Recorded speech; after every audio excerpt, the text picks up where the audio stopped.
បាទសួស្តីបងប្អូនបាទនេះការពោត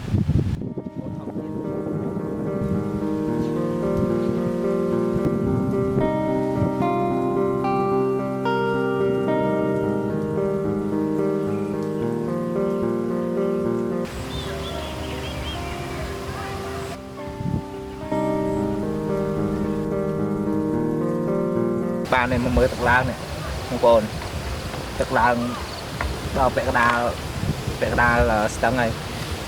ក្បិតទឹកនៅក្រោមណាឡូវឡើងដល់នេះហើយ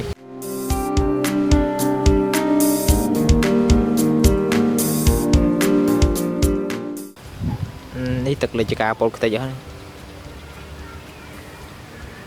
ញ៉ាកដងនេះគេដាក់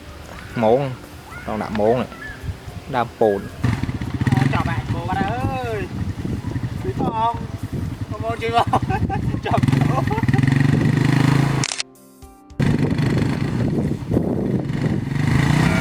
và ở bên dõi bia mà ở bên dõi lời sro miên chuyện gì ôi đấy đấy